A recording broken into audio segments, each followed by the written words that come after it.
welcome back to the show. You're still watching This Week, and I'm Sumner Sambu. Now, PDP presidential aspirant and former president of the Senate, Anyim Pius Anyim, has warned the main opposition party against jettisoning its zoning principle, or else it will become a weakened institution which will not be able to protect its members. The party since 1999 has maintained a zoning formula which is well known to members and is enshrined in its constitution to give a sense of fairness and equity to all members across board. Now, but recent happenings in the party suggest an attempt to jettison the provision.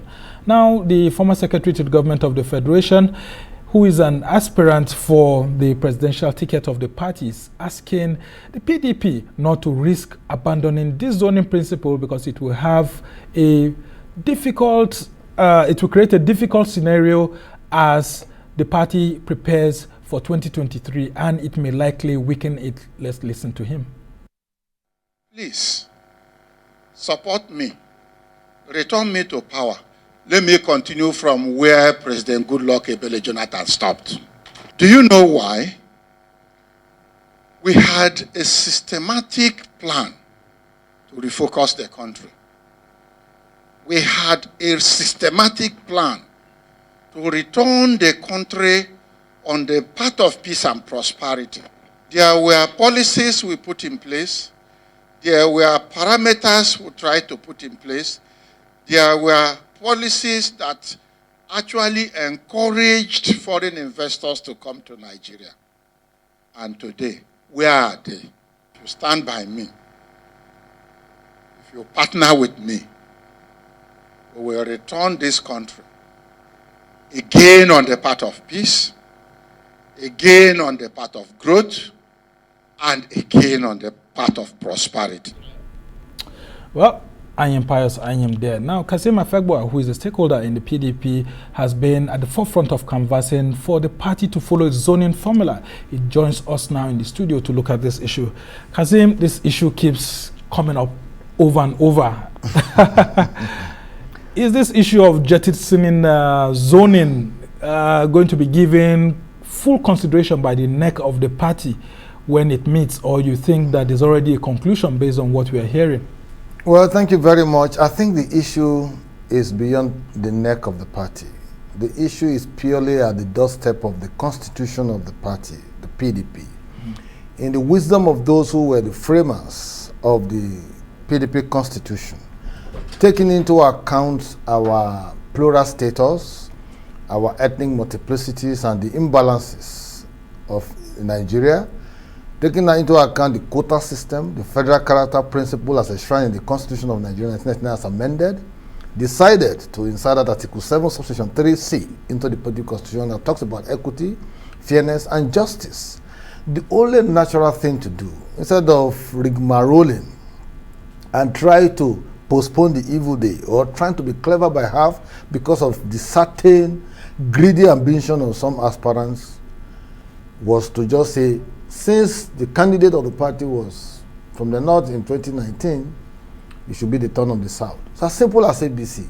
But when people are running away from truth, when they can't speak truth to power, when certain persons have certain influence over chief executives of parties or chairmen of parties or members of the NWC, you see them trying to twist the whole thing, and give a score to those who say that politics is immoral. Describe it as party executives talking with water inside their mouth. It's very ridiculous because we can't speak truth out.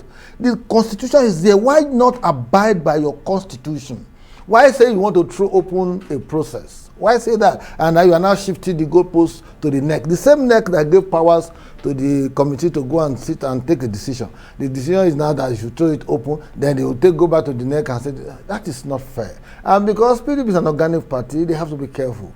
If they want to remain permanently in opposition, some of us are not tired. We are not tired to be in opposition. We will be there to put government in place in check.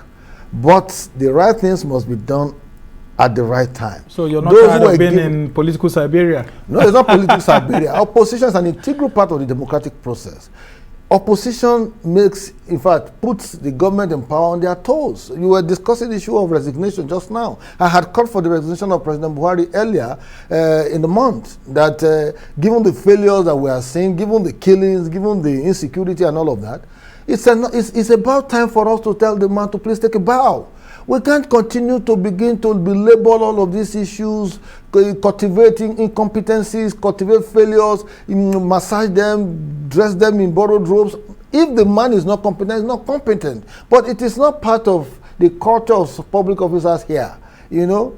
I remember when I was in Edo, when I was appointed chief press secretary, in 4 months I resigned my appointment when I saw that, no, this is not the kind of thing I wanted. Very interesting. Yeah, now, will you go to court on this issue of zoning, if indeed that is an option? That is an option, because it's a constitutional provision, it's a PDP constitutional provision. You know, it is good for us to test the veracity of the provisions of our constitution, because they are a set of rules. What makes us different from the animal kingdom is because we have a set of rules captured in a document called a constitution to guide the operations of a particular party or of a political party or even any institution for that matter. Just like the Nigerian 1999 constitution. If there are infractions, you are going against the constitution, somebody will test the veracity of it. So we will. That is an option we are not going to lose sight of. We want to hear what the NEC will come up with. I personally will take up that issue, and for us to test whether it is right or wrong in the manner they have done, or whether the committee. Do you have confidence in the ability of the National Executive Committee of the PDP to take a decision that will be acceptable to both the southern people and the northern people, all asking for the only fairness? Decision that will be fair is to allow the South to take the slot in 2023. Why are we belaboring the issue? Why are we begging the issue? No more honesty? Can't we people do things instead of applying subterranean motives, you know, deploying subterfuge, all in the process of just trying to take a piece of meat from the pot of soup so that people will not see you or what? Political greed is the cause of all of this. And I've said, I have narrowed down this whole process, that rather than for the northern aspirants to be saying they must contest, allow, you know, extend the same, you know, reciprocate the gesture we gave you in 2019. We all work for northern aspirants, you know. I worked for Afegbua, for example. When we lost at the Port Harcourt Convention, they appointed me in the PDP as one of the campaign spokesmen for the Presidential Campaign Council. Atiku was the candidate. We all worked. At this time, people who had opportunity in 2019, I couldn't make any, you know, concentric effort to reroll the voters into endorsing them. Should not come again and say we should give them the opportunity. PDP was not built for an article, wasn't built for all of these persons. And you want to be perennial aspirant from 1992 up to date? No. All right. Now, what do you make of the calls for consensus? I mean, we've seen Saraki, Tambuwal, and all of that moving around the country. There's nothing like consensus. And then they've also met with Atiku of recent. Please, there's nothing like consensus. All of these persons you are talking are my friends. At least I relate with them. What is the meaning of consensus in the face of what is happening now? I call that conspiracy of a few persons. Conspiracy in the sense that if it's consensus, it has to be holistic, it has to be robust, it has to be all-engaging, it has to be constructively engaging and collectively in terms of bargaining. And that's why they are going around the country meeting all stakeholders. You don't identify yourself as 4 members, you know, members of the same, let me say, members of the same team, 4 of them. All from the north. All from the north. Going to meet people who are also aspirants in the same game that you are participating in. What are you going to be discussing with them? If you want to do consensus, PDP has about, altogether now, we have about 16 aspirants thereabout. Yes. You call a meeting of all the 16 and said, you 4, please, you Southerners, you can do consensus. That's what. We are not participating again. You gave us your support in 2019. Why do you want to? What need they are missing? PDP is stronger in the South than in the North. We have APC 14 states in the North. PDP has 5. So when they keep talking about votes, I'm asking where are those votes going to come from? In 2019, even though Elijah Atiku Abubakar was from the Northeast zone, he failed woefully in the Northeast zone. He was scoring 70,000 in Brownie, he was scoring 50,000 in Yobe.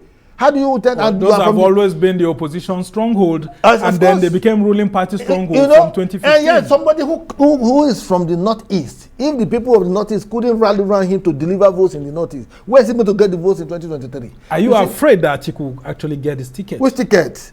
He'll be running against. They are running against the run of play. Is the honest truth? If PDP wants to lose the election 2023, give it to any northern candidate. Because PDP is not strong in the north. Well, contrary to what you are saying, some others say if the PDP wants to grab the presidency in 2023, then the best person to take the PDP to power should be from the north.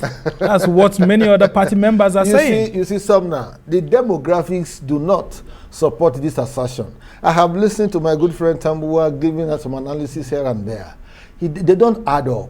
You see, when you are not able to speak truth to power, you are not able to hit the nail on the head. You keep digging on this issue of demographic. They don't add up. What were the votes of PDP in 2019 from the north? What were the votes in the south? Don't forget, let me even follow their rhythm, and say, okay, yes, give a PDP ticket to this thing. The north will be featured in 2023, right, from PDP. Then they win election. They spend 8 years again. The APC will be in the south, isn't it? Now, when it is the turn of the south to produce a PDP, APC will take their candidates to the north, isn't it? Then the north will win again, another 8 years. Then with the south will continue to be perpetual onlookers. Who does that? All right.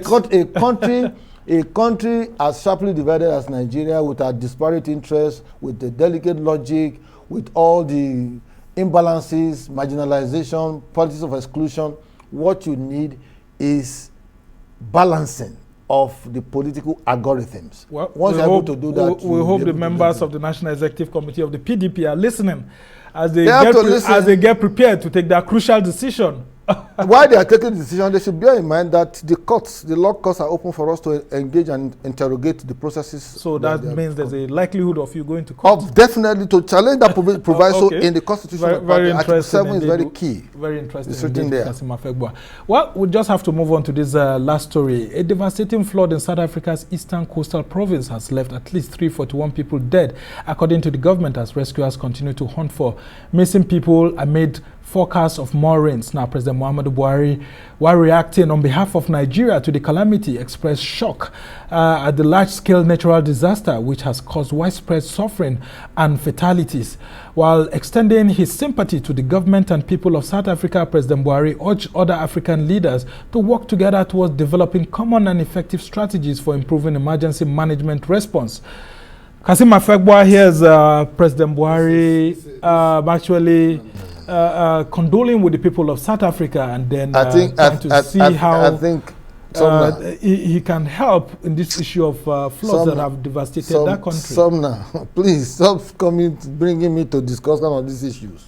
We have our problems in Nigeria, so dominant problems. Flooding is one of them. People are being swept off. We have IDPs everywhere. Quality of life here is very low. You are telling me about South Africa. What is my business? Yeah, the reality is that South Africa and Nigeria are the two largest economies in sub-Saharan Africa. They are doing better than us. Go and look at dollar to the South African currency rand. But I mean, as the two top countries alongside Egypt, what is the meaning of being that? the third country on the President continent. Buhari should visit places where we have crisis in Nigeria. Isn't this international politics, massaging the ego of South Africa and commiserating with it? Forget all of that. That is misplaced foreign policy. Go to Plateau State. 70 people were killed. What has he done? He should visit there. He should go to places where there are crises. Keep telling me, issuing statements and talking about South Africa flooding. We have been flooded here. Who is taking care of our case? Go to Niger Delta and see the kind of life we are living. Look at the environmental degradation. What is he talking about that? Please, you see, the president must listen to good advice and not those of sycophants and those who don't mean well for this country. Isn't it good for our president to commiserate with brotherly nations like South Africa? They are masters in commiseration. Even in Nigeria here, they have templates for condolence messages and what have you. They have templates. The spokesman of the president, what are they doing? They just sit down, write and plug in the date and change the date and sign signature. They condole. Attack here, condole. Plateau attack, condole. President does not go anywhere. Well, away from the president's message, actually, this is a very critical issue in South Africa at the moment. Floods and all of that. It's not just in South Africa. River Benue was flooded at some point, swept a lot of communities. A lot of them are still suffering from that. In Kogi State here, the same thing.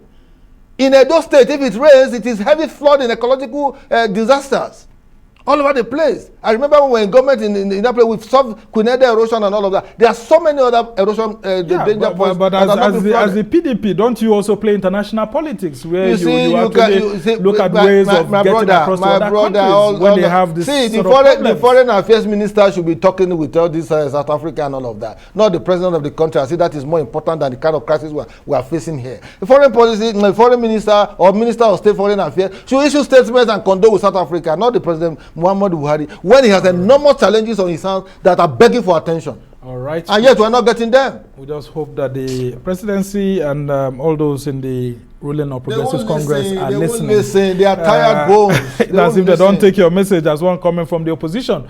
Well, Kasiba Afegbua is the chieftain of the People's Democratic Party.